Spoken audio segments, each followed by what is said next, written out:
Good morning.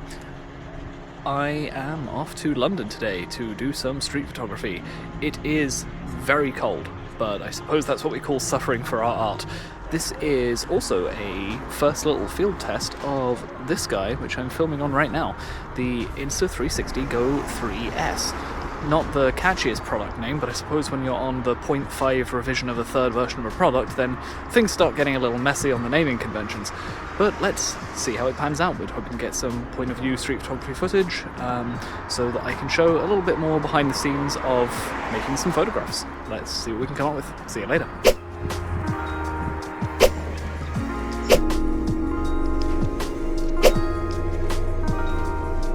Today's setup is the Fujifilm X-T5 with the 27mm pancake lens. It's small, it's lightweight, and it's weather sealed in case it rains. Now, I'm using a base film simulation of classic negative, but the photos you're about to see have been edited with Capture One. After getting off the train and checking that I knew where I was going, which is important, I started with a test shot of these two ladies waiting for their Uber. I quite like the way that this one came out. It's got some nice tones to it, and I think it's quite a balanced composition. Making my way further down the road, it wasn't long before I saw an approaching bus, and I thought I'd make some symmetry with the reflections in the top deck. I'm pretty happy with the way that that came out, and I really like the highlight bloom that I got around the red route sign. At the next corner, I found an interesting wall on the other side of the street, so I was waiting for some good subjects to walk by. I like that I got the road in the foreground and then the sky at the top as well. I thought it made for quite an interesting look, so it really just was a matter of waiting for the right kind of person to walk or cycle past. I made a little set of 3, which are all fairly similar, and I think they work quite well as a set together. The next thing I did was head towards Hyde Park, and I saw a little balcony looking down the steps. From the perspective of the action cam, I didn't film this one too well, so you're mostly seeing railing, but I did get a really nice photograph of a lady in a red jacket going down the steps. I was really happy with that one. I was gonna head into the park properly, but it was way too cold, so I turned around. Luckily I did, because I saw this guy selling these translucent balloons and waited for the right person to go past again, and again, this is one of my best photos of the day, actually. The bike being caught in a bubble is a really cool effect. I love this composition. Heading down into the underground, I saw these two stood at the top of the steps between the escalators, and I made this photograph. I'm pretty happy with the symmetry there. I think that one's quite cool.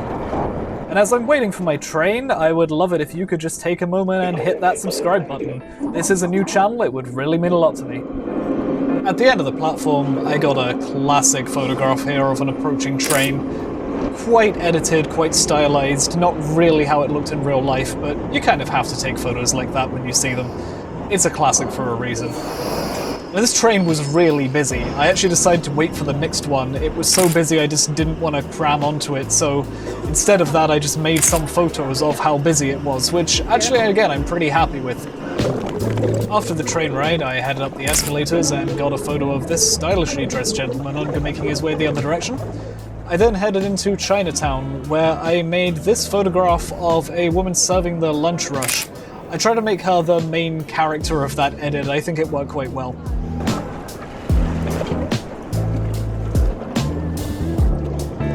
A little further down the street, I got this nice scene of someone giving up after seeing how busy a restaurant was and telling his friends that they're going to have to go somewhere else. I thought that was quite a fun moment.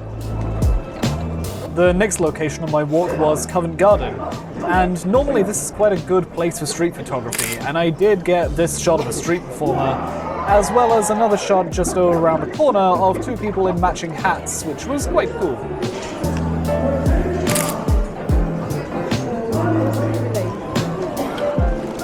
But after that, I'd kind of walked around in circles for a little while, hoping to find some compositions, but I wasn't really finding anything that I liked. So after doing a couple of loops of the market, I kind of gave up and went down the next street instead. And of course, as soon as I did give up, then the next composition was staring me in the face right as I walked round the corner from where I'd been for the last 20 minutes. But this shot of the guy on a bike waiting for his next delivery or something like that, I was pretty happy with that. I kind of saw the composition there, he wasn't going anywhere, so I took my time to frame that up nicely. The next stop was a much needed caffeine break, and as I sip this coffee, I want to say I hope you're having a good day, and I hope you've already liked this video. If you haven't, there's still time. Back on the underground, and the first thing I got was this thing that could be a Selfridges ad, followed by another shot of an approaching train, because I just can't get enough of those. And it's at this point in the video that the action camera unfortunately ran out of battery while I was sitting on this train. I'm not quite used to the video capabilities of it yet, and I wasn't paying close enough attention. The last bit of POV footage I got was lining up this shot of the guy with the handrail isolating his hand with the lighting, but the last two I unfortunately didn't get. And that's a shame, because this last photo here I think is one of my best photos I've ever taken. It's baroque, it's expressive, it's really capturing a moment in time. I just love it. It's one of my favorite photographs ever, and I actually can't get enough of it. So we're back home, photo walk complete, and I just wanted to talk about my biggest learning from the day, which is that patience really is a virtue. I had spent so much of that photo walk feeling cold, feeling sorry for myself, and wondering why none of the compositions I wanted were lining up properly, and then right at the end, although I did get some decent photos earlier in the day, it wasn't until I was on the way home that I actually got the best one. And that really is a big lesson, I think, that if you've got your camera with you no matter where you are, then sometimes all you need is a little bit of patience and then it's all going to work out. Anyway, I hope you all enjoyed the video. If you did, let me know. There will be more like this. It's something I've loved making, so let's see you next time. Peace out for now.